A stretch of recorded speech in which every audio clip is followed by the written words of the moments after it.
What's stopping you from being with the person you love? The feelings are not mutual. I don't know if this will make you feel better, worse, or indifferent, so I apologize in advance if it lands poorly, but I was in the same boat for about 6 years. Then one day, found out a fact about the man I was in love with that really changed my opinion of him, to the point where I realized we were nowhere near as compatible as I thought we were. Basically, he endorsed ideas that I found reprehensible and consider incompatible with my morals and view of the world, when in the past, he'd rejected similar ideas. My feelings died nearly overnight. Now I'm about a year past that, and have started sorta kinda seeing someone. We are not officially a couple, and I'm not in love with him, but the potential is definitely there, and it's been so nice. I don't even mind going glacially slow because I just genuinely enjoy his company. And the hilarious part is, those introvert jokes you see online like, if it's meant to be the love of my life, will teleport into my living room. Well, never had to leave my house to meet him. I hired him to do some work at my house, and then we just kept chatting periodically. Eventually, like over the course of a year, it turned into talking every day, and now, we have dinner together like once or twice a week. I confessed to this girl, and she told me she's not into men. I'm grateful at least she was honest about it before getting into more complicated and awkward scenarios. It was a shock as I've never experienced such reply, and it's been difficult trying to forget her. I've talked to her a bit so I know she meant it, and not just trying to be nice or whatever. I saw this girl at her job at the store I went to every day before I went to work and sometimes after getting off. After getting to know her well enough, we went out a couple of times and had fun. She told me she had to talk to me about something before we went out a third time. I didn't think too much of it until she had a slightly nervous look on her face. This made me nervous, thinking her family might not accept me, but no, she told me she was gay and thought that would change my opinion of her. Well, it didn't. She was still the cool person I met months ago, and we'd be even better as friends, and to this day, 10 years later, she's still one of my very best friends. People hate to hear this, and I would have argued against it all day long before I learnt it myself, but if it's not mutual, it's not really love, it's infatuation, lust, admiration, loneliness. But real love doesn't happen until you are together for a while and build it together. The good news is, when you do fall in love with someone, and they feel the same, it will blow your mind, and this person that doesn't feel the same won't even cross your mind anymore. Unless you were together, feel in love, and broke up, in which case, I'm sorry, that's tough AF, but it'll get better one day too. I don't know if the feelings are mutual or not, however, the person that I've fallen in love with is in a relationship, and when the topic came up, they didn't tell me they didn't like me, but they did tell me they were already in a relationship. I don't know if that means there is no chance for us in the event that they break up or not, but honestly at this point, I've given up on any chance of a relationship. However, I still love them, and will just aim to be the best friend I can be, and make them happy at every opportunity. It has made it hard to look for another person though, as I always compare the new person to them, and it's not good to enter a relationship when you're comparing them to someone else. He's my best friend. We are like one soul. We love each other unconditionally. There's no butterflies in my stomach or anything like that. I think that's because I passed that phase where everything is beautiful, and now things are solid and real. And now we are left with this love that I guess it's the mature version of passion and crush and things like that. But there's no sexual intention from him. That's it. We love each other, but that's it. We were together 4 years, and broke up in June after our anniversary.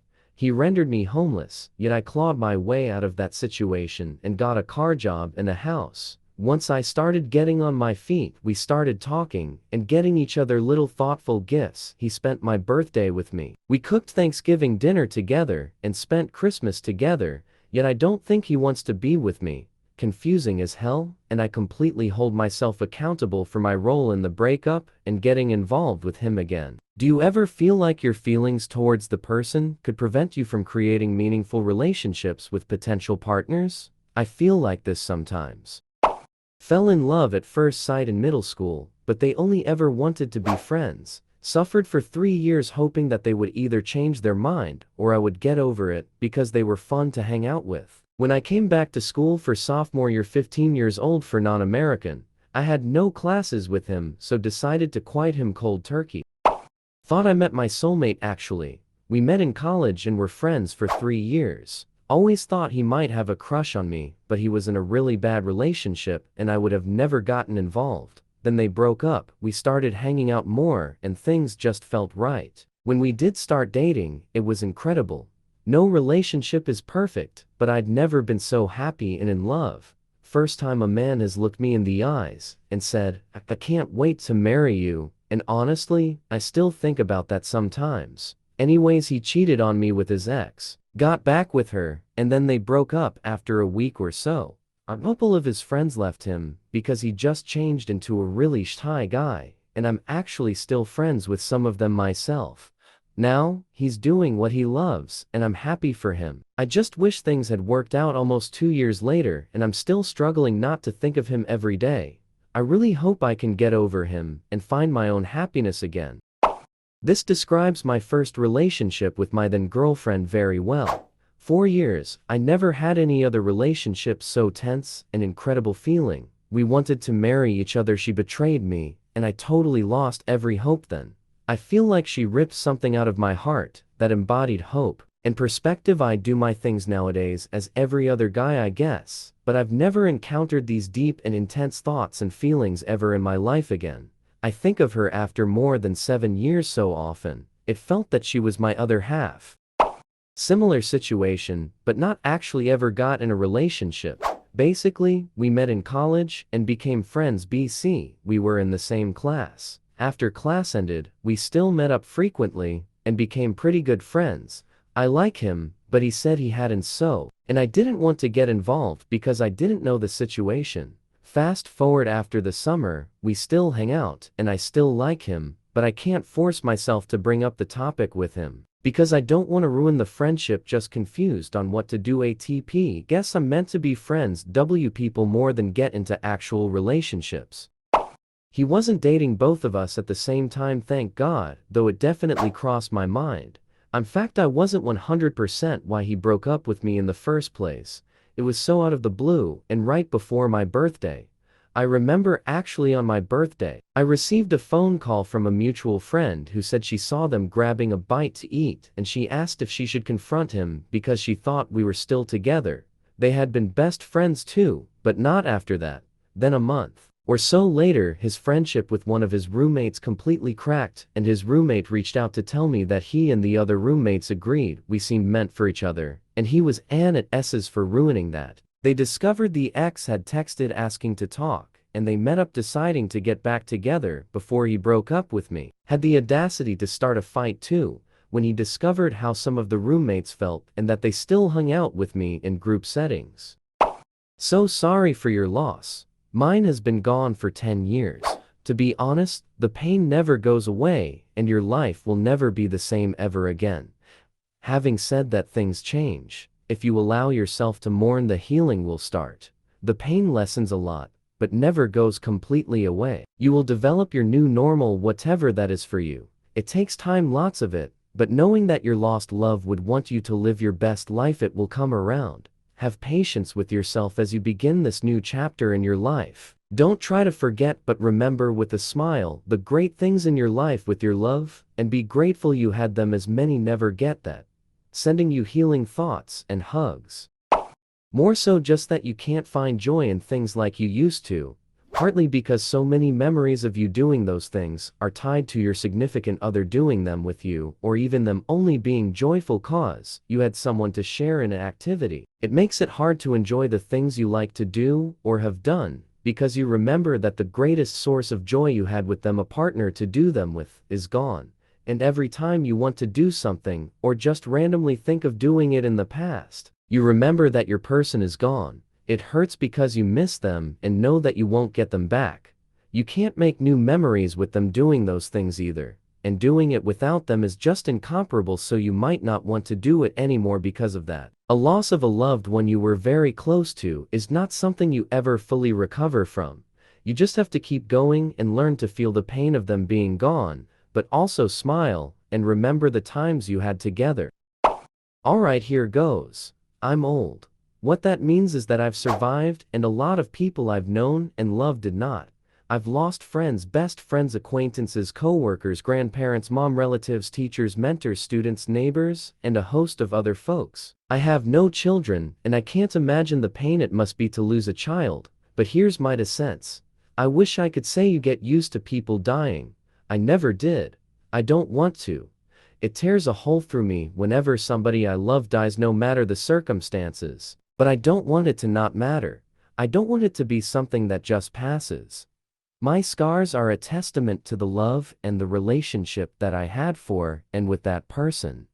And if the scar is deep, so is the love, so be it.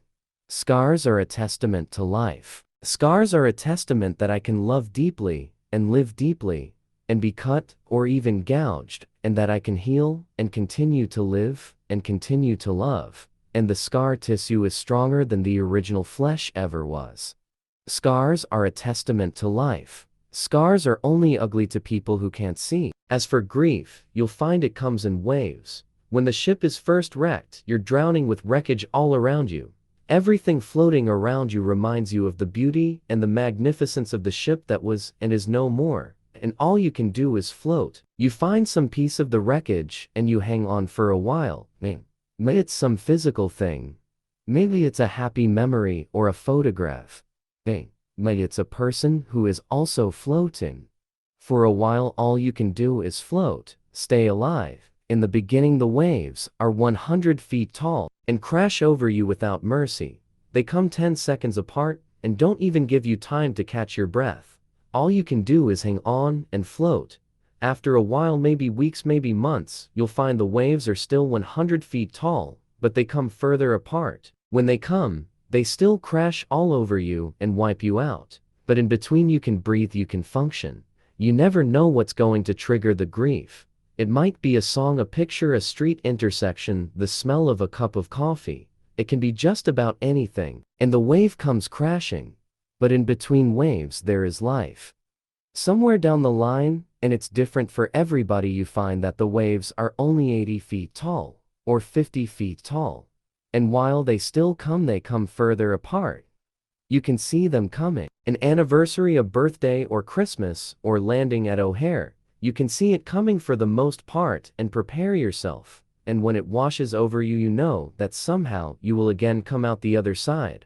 Soaking wet, sputtering, still hanging onto some tiny piece of the wreckage, but you'll come out. Take it from an old guy. The waves never stop coming, and somehow you don't really want them to. But you learn that you'll survive them. And other waves will come, and you'll survive them too. If you're lucky, you'll have lots of scars from lots of loves, and lots of shipwrecks. She wanted us to be open. I wanted us to be exclusive. I was deeply in love with her, and I really miss her. I ended up breaking up with her. Aside from that one incompatibility, I think we were a near-perfect fit. We had a wonderful relationship, and it ended amicably. But it's really hard to let go of someone you genuinely love when your relationship didn't really have any problems. It took all the willpower I had to go through with it, and it was very painful. I know a girl who couldn't figure out what she wanted. Her husband was in the same spot you're in, and they had a 6-month-old. I knew both of them as acquaintances at the time. He chose to leave, decided he wouldn't wait while she stayed married to him and dated another guy or partied. Tore him apart. Fast forward though, he and I have been happily married for 10 years now, together for 12. My 14-year-old stepson is absolutely amazing. Funny, smart, chill, and I love him so much. My 3-year-old daughter is sleeping next to me sick, so it's low-key today. The two of them are thick as thieves and always up to something. My husband and I love every day. We're together high days and low as partners, and love thinking about what the next 10 years will bring us. Point is, only you can make the decision to stay or go. Stay true to yourself though, and don't be anyone's punching bag. She eventually told my husband, her ex, that she deeply regretted what she did and wished she would have worked things out. Hindsight is 20/20 though. She ended up marrying the guy she cheated on my husband with, and they have 2 lovely daughters. Our girls love playing together, and not a single one of us likes to think about the shenanigans they will get into together as they grow up. My stepson has a lot of big brother work ahead of him. What a crazy, chaotic universe this is. I've been waiting a year and a half. It's all about personal perspective, and just how much she means to you. She means everything to me, so here I am. There are no other people in the picture though in my case. I don't know if I would feel the same if she were to be with someone else. Unless she went off to war or was unreasonable forced out of the situation that appears to be too long.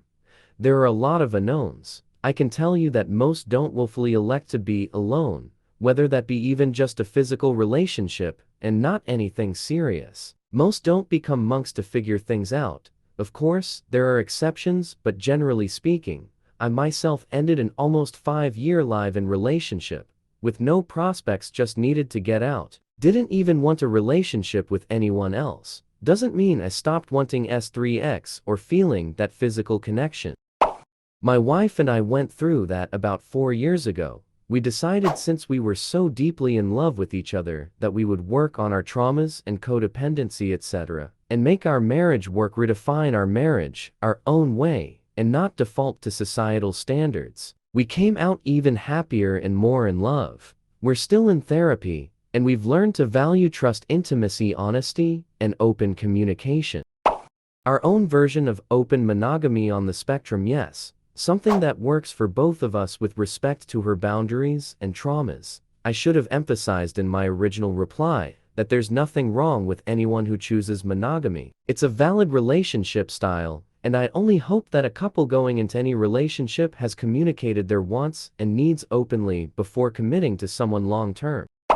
Currently going through this, I was only dating, but I am of such intensity when I meet someone that, of course, I went all in despite the warnings and the messages of no seriousness, the mixed messages I kept receiving from her in time, and the way she kept feeding the dynamics kept me interested, and with hope that some seriousness would show up in the future. Since the very first moment, I made myself clear about exclusivity and monogamy, because and accept the option in others. But I've come a long way of learning to realize that polyamory is not healthy for some individuals, especially me, as I've realized how sexual intercourse is the most intimate and deep connection and get with someone, and I'm not up to share those energies and feel other people's energies with so when we are at it, it is the most sacred time I can share with someone, and the best way to fully open to someone else and show myself as pure as I am. S3X with connection, the most incredible thing ever, and in my view has to be exclusive, otherwise you lose that connection due to the banalization of it.